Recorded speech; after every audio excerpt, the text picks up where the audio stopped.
It's been said, matter of fact, it has now become somehow accepted as the truth that African men, especially the Igbos, do not value women, that they have reduced their wives to sex objects, housewives, and they do not value daughters. They prefer male children. That is an absolute fallacy. Because before the Western men, before they figured out what they would do with their women, the Igbos of Africa have already given their women political power through the Umuada and the Umuop. Do you know women can prevent someone from actually becoming Nze in the ancient Igbo? Because before any man is bestowed with the office of an Nze, that is, a message will be sent to the women to inform them that so and so will be bestowed with the title of Nze. If women say no, nobody will give you that Nze. They respected their women that much. But when the women want to do their own, they want to bring any woman into their Iyom group, they do not take any permission from the men. They will decide who they want and they admit that one. What does that tell you? Do you know in ancient Igbo land that when a woman who has been married to any place, when she dies, that it is expected that they will bring the corpse back to the father's house, to the father's house and bury her there? Automatically, it tells, what does that tell you? That this woman is so valued that even when she is married, she is still one of us. We gave you this woman, that you came to collect someone that will help your family. She has gone to help your family. So when she dies, we bring her back to us. That is how we valued. An Igbo community can actually go to war because of their women. All this mentality now that they are coming, those things are not Igbo. Those are what they decided to teach. There is what we call ego otitiopili in Enugu, where I came from. Before you pay the bride price of your wife, you will first of all pay ego otitiopili. You know what's ego otitiopili? Ego otitiopili is the money you have paid for your in-laws to use to buy drinks for the men that will come and beat you very well the day you beat this woman. You understand what I'm saying? That is the money they will spend in buying drinks and giving food to the men who will come and beat you very well. Today you beat the woman. The day you beat this woman, you are paying her bride price. That is a good table. You have to pay that money first. You have to accept that you agree. I am not going to beat this woman. If I beat her, come and beat me. You pay that money. Then if you have paid that money, then we can begin to talk about the bride price. What does that tell you? It tells you how valuable our women were before these people came with all this but they have not figured out what to do with their women when we've already given our own women power. So I don't understand where that, and so many of our women now, mainly those ones that say they are feminists, who do not even understand what feminism is all about. They are the ones that are, bringing out all these tissues. I don't know, there's no name they have not called our women. But by the time you go into history, it's where they are wrong. Igbo people value their women so much. An Igbo man wants to have a wife that stands out. An Igbo man may have only 2 sets of dresses, but he wants to buy all the good things for the wife. So that when the wife comes out, they will ask him, whose wife is this? And then they will say, Obako. That is an Igbo man for you. So it becomes your pride. Yeah.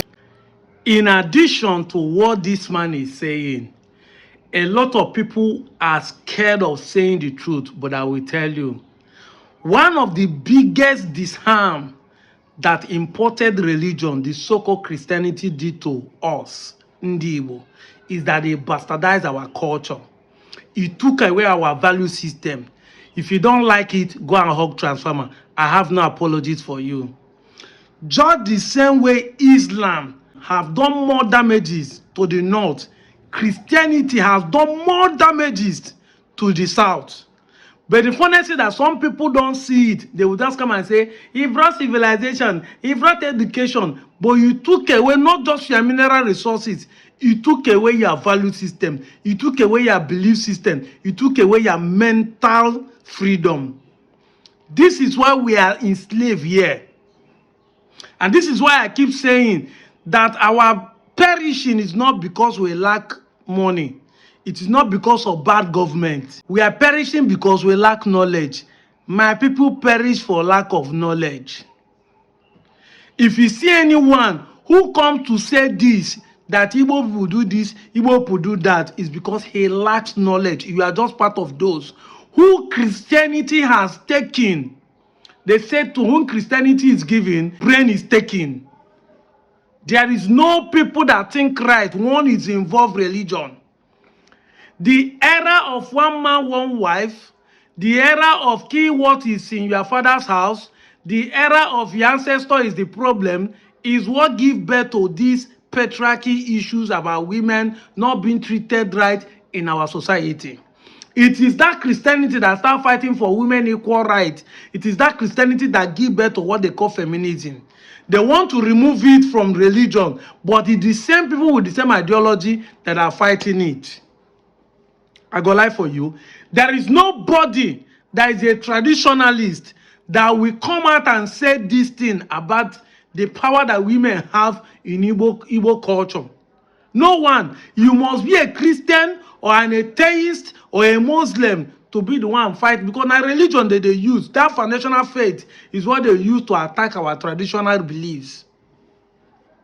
That is the pure truth. Look at this woman, Ogbuefi, Omo Ogbuefi. This is a woman king. A woman that is like a man in his own town. Tell me how this woman, the Omo of Obio, will come out and say that women are not recognized in Igbo culture. When what she's doing today, her benefits comes from being an Igbo woman. Now, she has a king in her village, but she's treated equally as a king in her own village. If you hear Igbo people, say Igbo people like business, but do you know that the market, Uwabafia, the market that Igbo men go, now women is in charge in Igbo culture. Now they are the worst start. Igbo people like business. Igbo people like money. They can do business. They do well for business. But that market that Igbo men go to make that money, now women they in charge by Igbo culture. It is the modern day civilization that distort these things we are talking about. In my own Anyoma, precisely, in my own Anyoma region, we still have the office of Omu, which is in charge of markets. Whether the market is in Afo, Oeke, Orie, Omu, they in charge of the market. People don't go to market on she says so. People don't close, people don't open. The tax and everything they do in the market is in her hand. The office of Omu, go and ask question. But those who doesn't know this culture exists in Igbo land will be the one to come and tell you, say, Igbo women are not treated well. The market that men of Igbos make money from, a woman they in charge. I can say, Wabafia, the Ooni of Ife told us that the first market in Ife land, the Yoruba land, was discovered by the Igbos, but the woman is the one in charge of that market. Because in Igbo history, in the ancient time, the man is in charge of farm. The man goes for hunting. The man goes for fishing. The man does palm wine tapping. The man comes back home and do basket, and do net, and do broom. But it's the duty of the woman to take them to market and sell and bring money home. It is the woman that's in charge of business. And when the woman go to the marketplace, it is the duty of their fellow women, a leader, they call the Omu, to be in charge of all the women that came and said, whether it's Gary, whether it's G, whether it's gold, whether it's gold. It is them that will decide how to handle their fellow women. When you enter this office, you cease to be a woman. You become a man. If you are married, you leave your husband's house and start your own. Men serve you. This is an office that is in Igbo land, but the coming of Christianity eliminated all of them. It is few villages that are still holding on to them. Onitsha used to have it. Obosi still have it. Today, Obosi, the Iyom of Obosi attended our conference.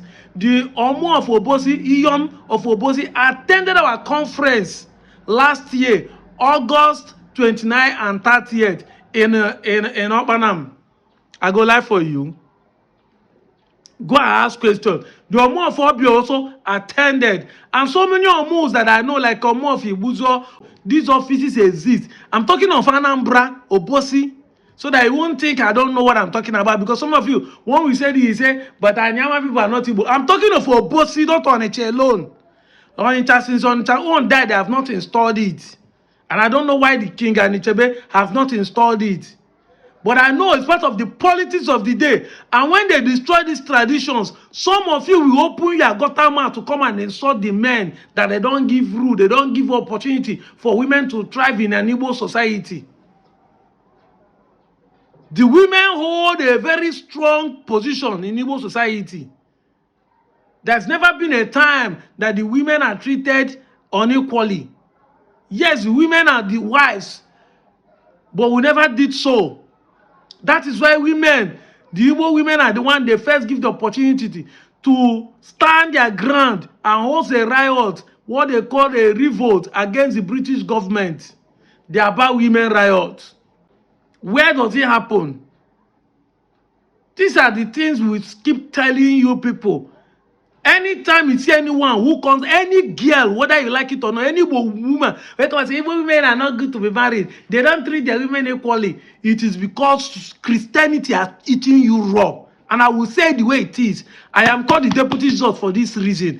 Because when I started telling people that religion is our biggest problem in this country, people say you are quoting the Bible, you want to turn it upside down, you declare say you know the Bible well, you are deputy Jesus. It was a name they wanted to use to mock me, and I adopted the name to let them know that nobody shaming will get me. I have a big lips, I have a bad teeth, but that will not stop me from telling you the truth to your face. Christianity is our problem in Igbo culture. It's our problem in Yoruba culture. In fact, religion as a whole is the problem of man today. See now, children are in the bush dying. Your God could not go to the bush and save them. And when we are saying this thing, that religion is the problem, because religion, some people will still come to my conversation and say, be calling, now God go save us. Has God saved you for more than 50 years in this country? Has God saved you? It's not for you to know that you are the one to save yourself. Nobody is coming to save you, no spiritual power anywhere.